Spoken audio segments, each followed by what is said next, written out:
TV. So there are a few finales, and I tried out some new shows, all of which I'm enjoying very much. We really are in peak TV time. So much good stuff is out there. Let's start with the finale for things. Finales for things.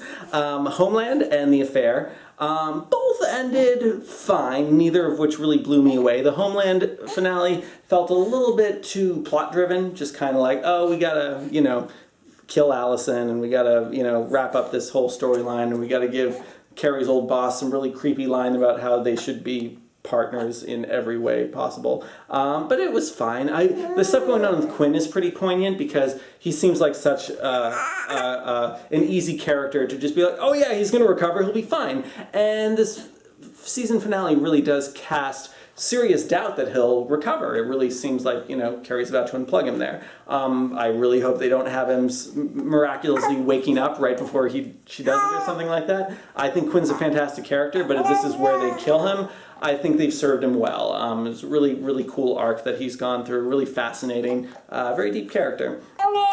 The Affair, also, the finale felt a little bit too plot-driven. We've had this lingering question of who killed Scotty Lockhart, which I didn't care about in the first season. The second season made me care about it more because it was getting to some more emotional places for the different characters where it didn't feel like just a random mystery that didn't matter at all.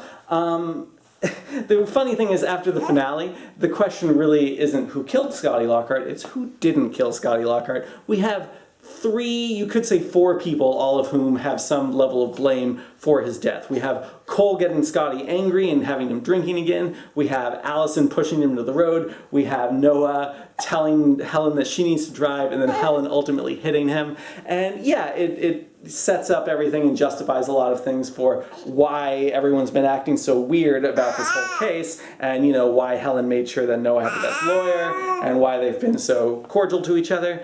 And then we have this funny little turnaround at the very end where Noah decides that he doesn't want either of his wives to get in trouble, so he just says that he killed him.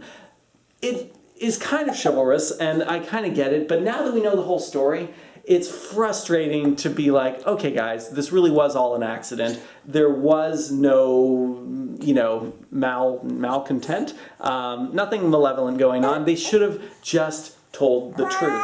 Yes, Helen had a DUI, and she might have gone to jail for a bit. But you know what? Okay, forget about Helen, that whole thing. Noah should have said he was driving. It was an accident. Allison should have corroborated the story. She pushed him. He was making a move on her.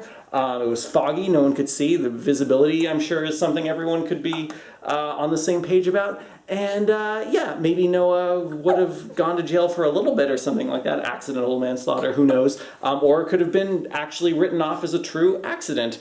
Instead, it looks like he could actually go to jail for murder, like actually killing him. And so that seems silly. Like, I don't really buy that they wouldn't all get on the same page of like, guys, this really was an accident. Or, okay, or even this. You know what? Tell your lawyer the truth. Richard Schiff seems like a really good lawyer in this world.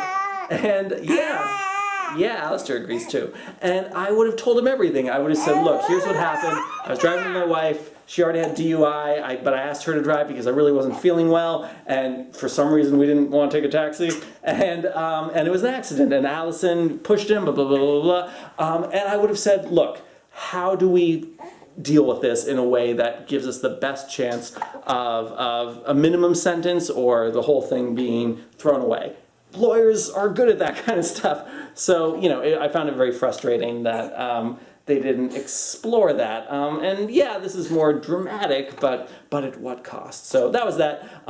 New shows I'm watching right now. Veep, which I may have mentioned because I think I started watching it a couple weeks ago. Enjoying it very much. It kind of gives me a headache a little bit, and I don't necessarily mean that in a bad way. It just, there's a lot going on, and because I'm usually trying to watch the stuff in the background, yeah, it's a little bit overwhelming sometimes. Just as me talking in a nonstop stream of consciousness, I'm sure would be for anyone who would watch an entire episode of this.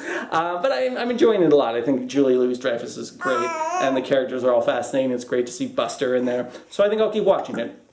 Crazy Ex-Girlfriend, probably my favorite new show that I'm watching right now. Rachel Bloom was this YouTube star who I noticed 3 or 4 years ago because she had a couple funny music videos out there, and I was just, you know, kind of like, oh, that's cool, I like what she's doing, she's funny. And then I didn't realize that she's the one who created this show with another woman whose name I can't remember, but she's a mother and wrote a good article about being a mother and also being like a TV producer and all that.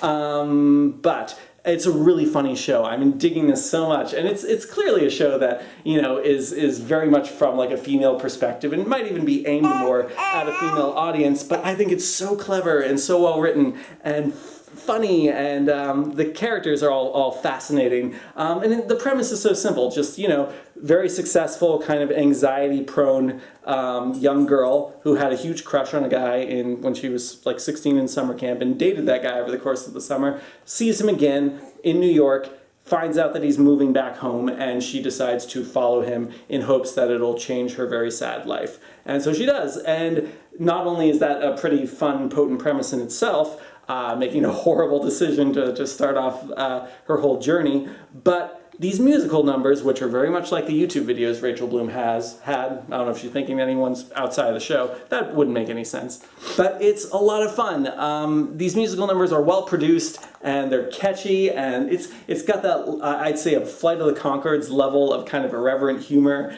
and there's some great choreography with the dance numbers, and you really get to know these characters through these wonderful little songs they sing. So anyway, I don't want to give away too much of the show, but check it out if you haven't. It's on the CW. There have been like 8 or 9 episodes so far, and they've all been fantastic. Congrats to Rachel Bloom and everyone else working on the show. I think it's wonderful. Last thing, and very quick, I've only watched a little bit of this, but You're the Worst, which has been getting a lot of write-ups this season, because I guess this season has dealt in a really big way with depression. It's a comedy show, but this season has really dealt with like, oh no, my significant other is suffering from genuine depression. What can I do about that? And taking that really seriously. I've only watched the first couple episodes from the first season, first 3 episodes, but I think it's really funny. I like the characters. They really are, in some ways, the worst, but they're fascinating and compelling people to watch, and I recommend it. So yeah, lots of good TV right now. And then Christmas specials. Yeah,